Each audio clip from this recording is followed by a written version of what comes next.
Hi friends, ഞങ്ങളെ സ്നേഹിക്കുകയും support ചെയ്യുകയും ചെയ്യുന്ന പ്രവാസികളും സ്വദേശികളുമായ പ്രേക്ഷകർക്ക് ഞങ്ങളോടൊപ്പം ബ്ലോഗിൽ പങ്കെടുക്കാം. അതിനെ നിങ്ങൾ ചെയ്യേണ്ടത് ഞങ്ങൾ FB ഗ്രൂപ്പിൽ ജോയിൻ ചെയ്യുക. പിന്നെ തലമുറകളായി പകർന്നു കിട്ടിയ രുചിക്കൂട്ടുകൾ ഞങ്ങളോടൊപ്പം ഷെയർ ചെയ്യുക. തിരഞ്ഞെടുക്കപ്പെടുന്ന റെസിപ്പികൾ നിങ്ങൾ പാചകം ചെയ്യുന്നത് ലോകം കാണും, തികച്ചും സൗജന്യമായി. അപ്പോൾ ഈ സെഗ്മെൻറ്റിൽ വെളിയിൽ നിന്നും വാങ്ങി കഴിക്കാൻ കിട്ടാത്ത വിഭവങ്ങളാണ് നമ്മൾ ഉൾപ്പെടുത്തിയിരിക്കുന്നത്. ഇന്നപ്പം ബിജിയും ചിന്നും നമുക്കായിട്ട് എന്താ കരുതിയിരിക്കുന്നത് നോക്കാം.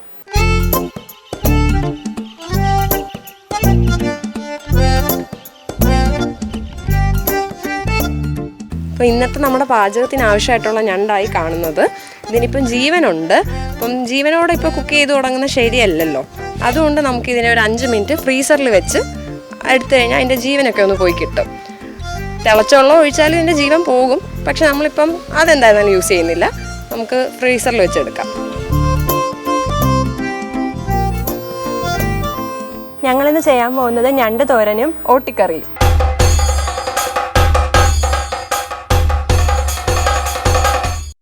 അപ്പോൾ ഈ ഞണ്ട് നമ്മൾ 10 മിനിറ്റ് ഫ്രീസറിൽ വെച്ചെടുത്തതാണ്. ഇനി നമ്മളിന്ന് ഉണ്ടാക്കുന്നത് ഞണ്ട് തോരനായ സ്ഥിതിക്ക് നമുക്കിതിനെ കഴുകി വൃത്തിയാക്കിയിട്ട് പുഴുങ്ങിയെടുക്കാം.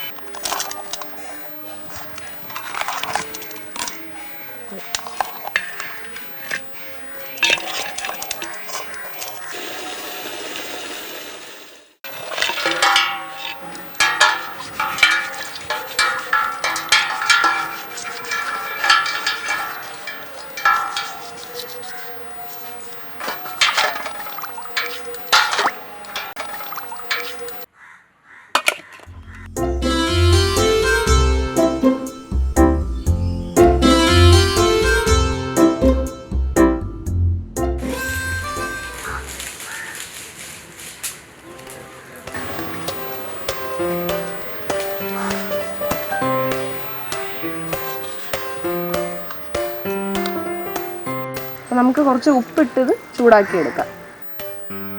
അതിന് ശേഷം ഞണ്ടിട്ട് വേവിക്കാം. വെള്ളം ചൂടായിട്ടുണ്ട്. അപ്പോൾ നമുക്കിനി ഞണ്ടിടാം.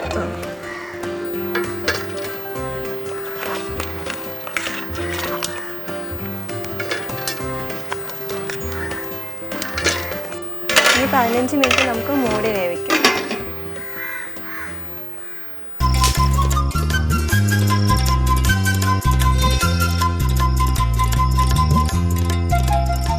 അപ്പോൾ നമുക്ക് ഞണ്ട് എന്തായെന്ന് ഒന്ന് നോക്കാം.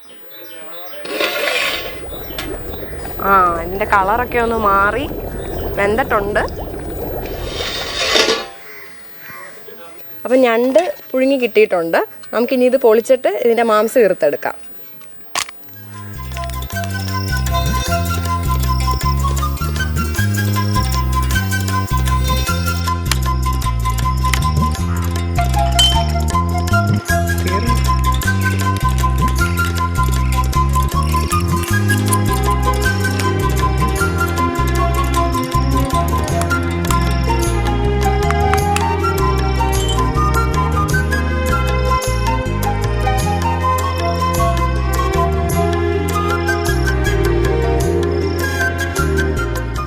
നമ്മളിപ്പോൾ ഇത്രയും ഞണ്ടിൻ്റെ മാംസം ഇറുത്തെടുത്തിട്ടും നമുക്ക് ഇത്രയും കുറവേ കിട്ടിയിട്ടുള്ളൂ. പക്ഷെ പറയുന്നതെന്ന് പറയുന്ന കർത്താവിൻ്റെ സമയത്താണെങ്കിൽ ഇത് നിറച്ച് മാംസമായിരിക്കുമെന്നാണ്.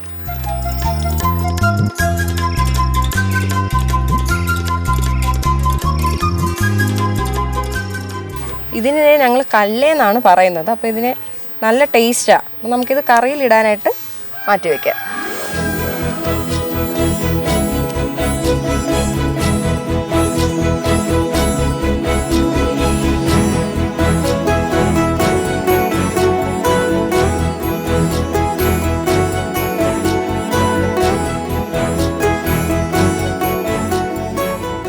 ഒരു കിലോ കായൽ ഞണ്ടെന്ന് നമുക്കിത് ഇത്രയും മാംസം ഇപ്പോൾ ഇറുത്തെടുത്ത് വെച്ചേക്കുന്നത്. ബാക്കി നമുക്ക് ഓട്ടിക്കറി ഉണ്ടാക്കാനായിട്ട് വെച്ചിട്ടുണ്ട്. ഇതിപ്പോൾ ഞണ്ട് തോരന് വേണ്ടി എടുത്തിരിക്കുന്ന സാധനങ്ങളാണ്: കൊച്ചുള്ളി, വെളുത്തുള്ളി, ജീരകം, മഞ്ഞൾപ്പൊടി, കുരുമുളക് പൊടി, തേങ്ങ. സാധാരണ ഇഞ്ചി ഇടാറില്ല. ഇതിപ്പോൾ ഞണ്ടായതുകൊണ്ടാണ് ഇഞ്ചി എടുത്തത്.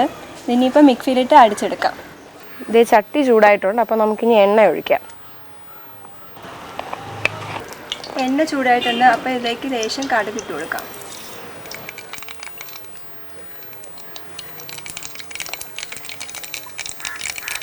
തക്കാളി ചെറുതായിട്ട് അരിഞ്ഞിടാം.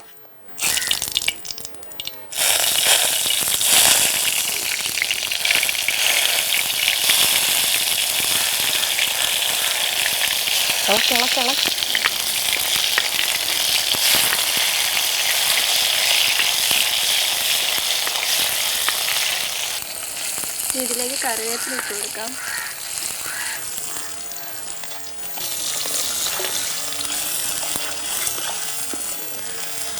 അപ്പോൾ അരപ്പ് മൂത്തിട്ടുണ്ട്. അതിലോട്ട് നമ്മൾ ഇറുത്ത് വെച്ചേക്കുന്ന ഞണ്ടിൻ്റെ മാംസം ഇട്ട് കൊടുക്കാം.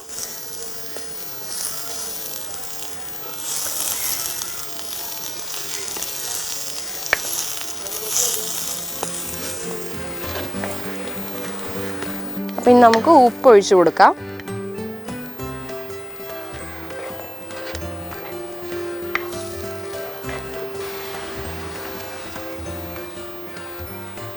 എടുത്തു.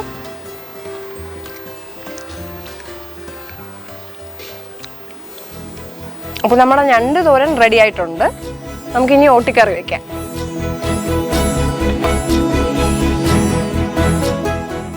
ഓട്ടിക്കറിക്ക് വേണ്ടി എടുത്തിരിക്കുന്ന സാധനങ്ങളാണ് ഇതൊക്കെ. കൊച്ചുള്ളി, മഞ്ഞൾപ്പൊടി, മുളക് പൊടി, മല്ലിപ്പൊടി, തേങ്ങ. ഇതെല്ലാം മിക്സിയിലിട്ട് നമുക്കൊന്ന് അരച്ചെടുക്കാം. എണ്ണ ഒഴിക്കാം. എണ്ണ ചൂടായിട്ടുണ്ട്. ഇനി നമുക്ക് ഇതിലേക്ക് കടുക് ഇട്ട് കൊടുക്കാം. ഇതിലേക്ക് തക്കാളി നീളത്തിൽ അരിഞ്ഞിടാം.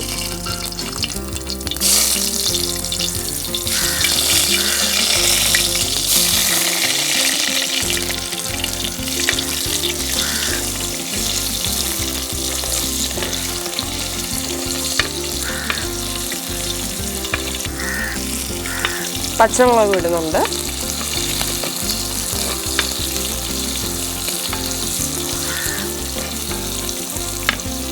ഇതിലേക്ക് കറിവേപ്പിലയും കൂടെ ഇട്ട് കൊടുക്കാം.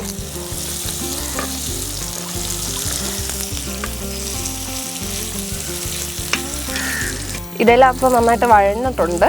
ഇതിലേക്ക് നമുക്ക് അടിച്ചു വെച്ചേക്കുന്ന അരപ്പ് ചേർത്തിളക്കാം.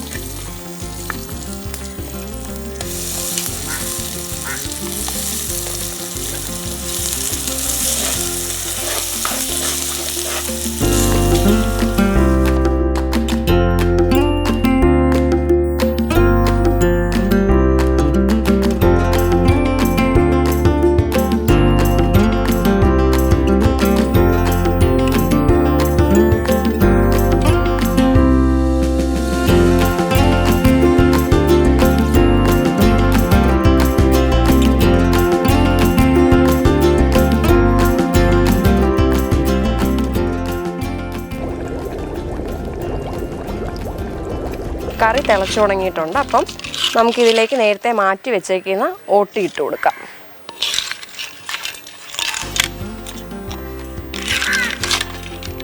ഇത് വെറും ഓട്ടിയല്ല, ഇതിൽ നമ്മൾ കുറച്ച് മാംസമൊക്കെ ബാക്കി വെച്ചിട്ടുണ്ട്. മൊത്തം നമ്മൾ ഇറുത്തെടുത്തിട്ടില്ല തോരന് വേണ്ടിയിട്ട്.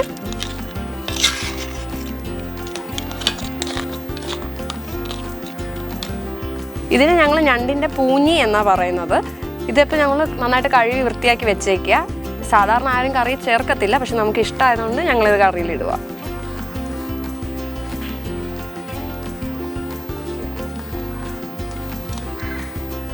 ഇതിലോട്ട് ഇനി പുളി പിഴിഞ്ഞൊഴിക്കാം.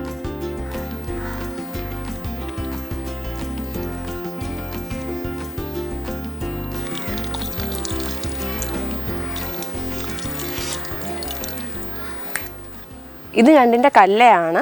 ഇത് കറിയിൽ നമ്മൾ ഏറ്റവും അവസാനമേ ഇടത്തോളൂ, ഇല്ലെങ്കിൽ ഇത് കങ്ങിപ്പോകുമെന്നാണ് പറയുന്നത്.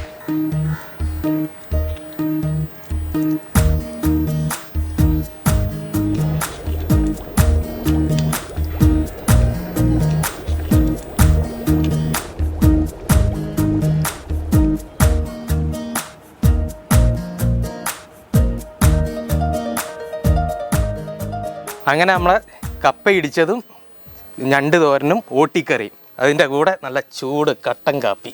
ഓക്കെ, എങ്ങനെ ഉണ്ടായിരുന്നു വിജി? ഭയങ്കര നല്ല അനുഭവമായിരുന്നു. ശരിക്കും ഞങ്ങൾ വിറകടുപ്പിൽ പെട്ട അവസ്ഥയായിരുന്നു. അപ്പോൾ ഞങ്ങൾ ഓർത്തുപോയി പണ്ടത്തെ അമ്മൂമ്മമാരൊക്കെ എത്ര കഷ്ടപ്പെട്ട പാചകം ചെയ്തുകൊണ്ടിരുന്നതെന്ന്. അവരെയൊക്കെ നമ്മൾ സമ്മതിക്കണം, സ്തുതിച്ച്. ഉറപ്പായിട്ടും. ചിന്നുവിന് എന്തെങ്കിലും പറയാനുണ്ടോ? ശരിക്കും ബുദ്ധിമുട്ടായിരുന്നു. അത് ഈ വീഡിയോ കാണുമ്പോൾ മനസ്സിലാവും. അതെ അതെ. അപ്പോൾ നമുക്ക് തുടങ്ങാം. ഓക്കെ.